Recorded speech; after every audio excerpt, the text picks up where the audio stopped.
of moments we'll be talking about, among others, Justin Fields. But going to his college conference, a fascinating expansion idea from the Big Ten, seems to be picking up steam.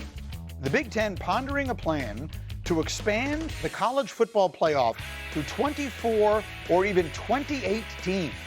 The idea would be to eliminate conference title games and offer a large number of automatic bids to the 4 power leagues.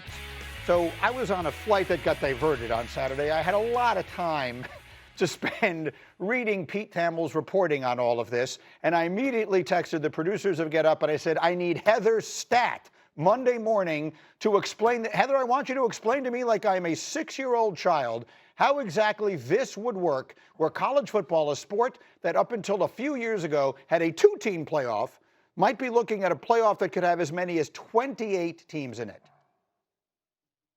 Well, Grady, first, I spoke with a lot of people around college football this weekend about this, and everyone I spoke to in and out of the Big Ten stressed that this is an idea that is in its infancy. As a matter of fact, one person in the Big Ten said that their head coaches had not even been formally presented the idea yet, and the Power 4 commissioners are expected to meet in person to talk about this more in the coming weeks. And it's important to know that they've got to have buy-in from all of the commissioners, because they are talking about eliminating conference championship games, which even those in the Big Ten will acknowledge is a huge obstacle. Not impossible, but it is one of the biggest obstacles in terms of making this happen. As by this, I talked to one person who said, we look like petulant children throwing spaghetti at the wall, and didn't seem to believe this was a viable option.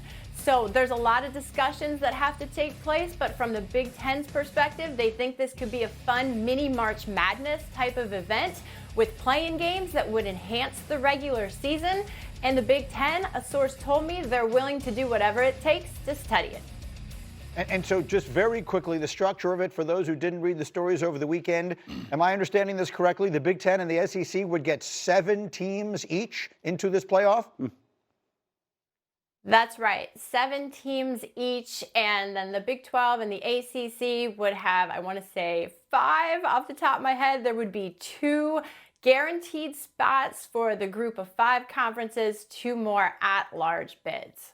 And a lot of the games would be played on campuses and all that sort of thing. So there's a million things. And to Heather's point, we are not in a world where they're voting on this tomorrow and it might become a reality. But I thought it was such a massive transformation. And we go from a sport where there was basically no postseason for most of my lifetime and most over 100 years of history, to a place where all of a sudden it would be March Madness. That's exactly what it would be. So I just want quick, off the top of your head thoughts from my group. Dan, would you like to see something like this in college football or not? No, it's one of the dumbest things I've heard in relation to college football in the past couple of years. Why? The person who said it's like a mini March Madness, you don't play the games. It doesn't feel like basketball. You get destroyed in football. Number 2, are we just going to put all the conference in? Like, can the whole SEC group get in together? The 7th team in the Big 10 last year was Minnesota, 8-5. Really good program, all that stuff. But we're going to put them in a playoff now to play teams that have 1 loss.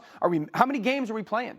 When does the season end? Are these 18 to 22-year-olds going to play 16, 17, 18 games? This is absurd to me. Yeah, I actually like it because look, what do we like about March Madness? Everyone has a chance. And to me, if you have more competitive regular season games because you know that you're going to get into the postseason, that makes more college football more competitive early. So I think the games would be less competitive in the regular season. No, they don't matter more. But you're going to play more difficult. They might schedule better games, is what Mike T is trying to say. Look, the bottom line of it is this. College football, if throughout its history, basically the playoffs start in August, right? I mean, every single game feels like a playoff game. There are games every weekend you have to watch. That has been the beauty of the sport for as long as it has existed, and that would be my biggest fear, is that we would lose that if we were to go to something. That was my concern. It diminishes the regular season, right? Yeah. The good part is I think the NCAA is finally done punishing Michigan, so they'll have a lot more time to figure it out. You're calling that punishment? Well said. All right. Heather, outstanding work. Keep on top of this for us. We will come back to you if there is anything new on it, but I knew you would explain it to us well, and you did. And if your children are throwing spaghetti against the wall, you got a whole other letter of pop. Okay. Let's get back to the NFL here and get a couple more quarterback topics in. Same face, new place. The Jets, Justin Fields. Dan, he struggled the other night against the Giants. Talk to me. Yeah, I was disappointed with what I saw at Justin Fields. Just didn't see coverage that seems relatively basic when it comes to pre-snap and post-snap. Forced the football.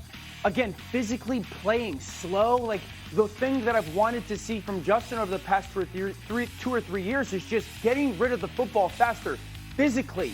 And it feels like so long to throw the football. I'm not overreacting because I believe the offense is as basic as it can get right now because it's the preseason and they're not deploying his athleticism.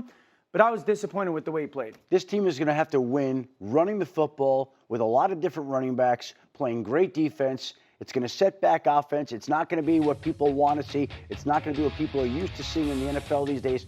But that is what the Jets want to do, and they should be able to win games running an offense that might belong in the 1950s. But that's what good coaching is. What do we have this year to give ourselves the best chance to be successful? I'm not saying it was perfect by any stretch, but I think, Ab, that's exactly what their mindset is. Like, our strength is offensive line and running the ball, and Justin Fields will be complimentary. That's why I don't think two things. You can't overreact right now because they're not doing anything to give him this is his greatest strength advantage. Utilizing his athleticism will be a massive part of their offense, and we just don't know what it's going to look like because their new offensive coordinator, Tanner Engstrand, comes from Detroit. We don't know how it's going to look.